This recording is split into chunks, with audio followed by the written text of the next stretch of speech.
What's up, guys? VDJ CRAVING here. Today I'm so excited. I want to share with you, my fans, some of the behind the scenes and how we can tune this virtual DJ to be able to mix very well. So without much further ado, I'll go straight into it. So with me, this is my virtual DJ. Which version is this? This should be 2026. Yeah, the latest version. So it's already installed, and I've not done much to it. What I've done is I have only created my custom keyboard mapping. So what is this keyboard mapping thing? So keyboard mapping is basically assigning your keyboard keys on your laptop, a machine, whether it's a laptop or a desktop, that this key can be able to simulate the real DJing action or functionality that a controller will do. So virtual DJing has this capability where if you launch your settings by this toggle button, and then you land on this pane over here, and then go to the controllers section, you can see there is a keyboard.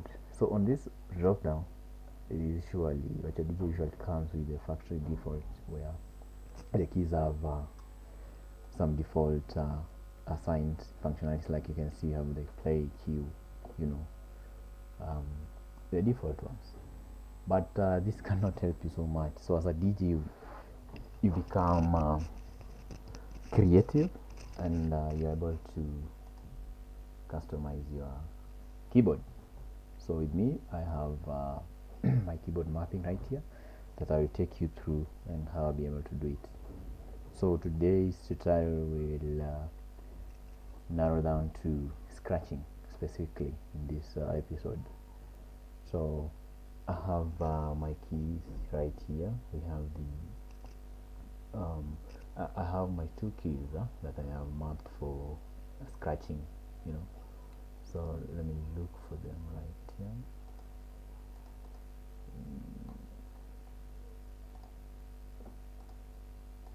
Where is it? Come on.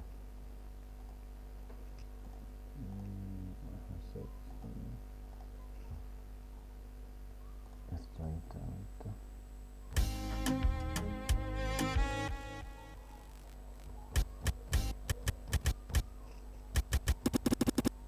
Yeah. So we have letter G. Where is letter G? Come on. Yeah, right here. So we have letter D and letter G on my keyboard, and then we have letter F. So letter F is I have assigned a cue stop functionality to this key, so it's at the center of these two buttons, so that when I want to scratch, hold up. So I have two buttons here to scratch. One is D and another one is D. So one key performs the same scratch, right? So if you click on that key, it gives you this model here where there's an action that you can type in a command that will simulate what that key will do whenever it's pressed. So my key D, letter key D on my keyboard does the scratching, but with the 60 millisecond speed, So this is the command that enables that button. When it's pressed or not, it performs two functions. One is scratching ahead and scratching back scratch and forward scratch.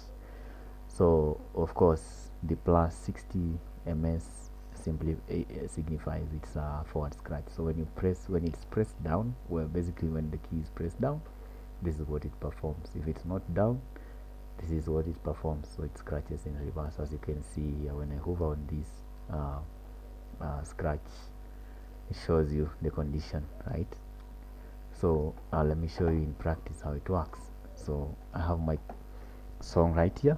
It already has a cue point. So if I'm going to press letter D, so when it's pressed down, you see the scratch moves forward. When it's not pressed, it moves backwards, and it sounds very nice. But you can tune this scratch to sound even more better.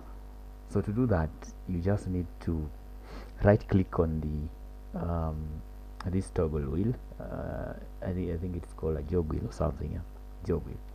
So you need to right click on it and move the mouse forward and back slowly, right? So I'm just gonna do that. Hold down the mouse on the right keyboard, right mouse click, move forward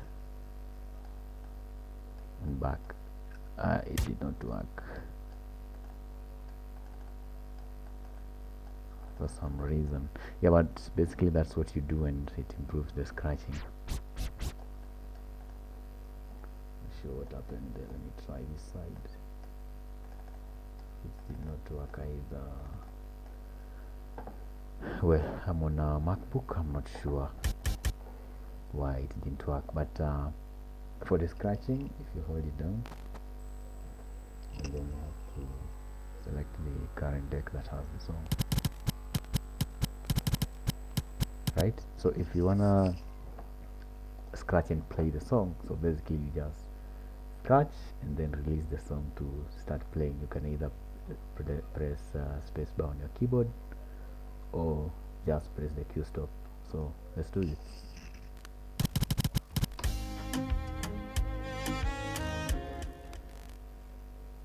Amazing. So that's how you scratch using a keyboard key that is mapped to scratching. So to recap, you select a specific key on your keyboard and click on it while on this controllers tab, right? And then you type in the command down ? So you give the two conditions, whether when the mouse is pressed down and when it's not pressed, whatever it does. So I have two keys. Another key here is to scratch, same command, but now at a different speed. I want you to listen to the difference in the scratching, so that's why I have the variety. So letter H, not letter H, rather letter G. See, this is letter D, 60 ms, 120 ms. So depending with the tempo of your music, you choose the desirable scratch that you wanna do. All right. So to do scratching, you can also use this is a scratch DNA. This is basically an automation of scratches. So you design a pattern that you want it to scratch. So with me is this button here next to the return. I think it's the one that has the double quotes and the comma. So if you click on it and you type in this command, scratch _DNA, and then you type in the pattern that you want the scratch to follow. So you have different patterns, but for demonstration purposes, I have this one that I've already designed that I found it to be very favorable for my scratches. I will demonstrate so that you can listen to it and give your views in the comment section. So let's try.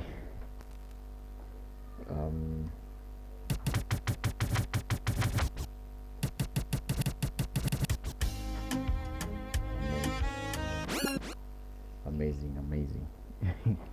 Yeah, so that is what the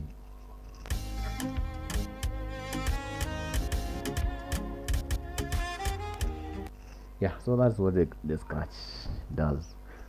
What else can I show you guys when it comes to scratching? I think that's all I needed to present for this episode. Feel free to give your comments at the comment section. If you are new here, consider subscribing and keep it locked here. Put down your questions on the comment section and I will respond to them and even create a video. Kaboom! See you next one. Cheers.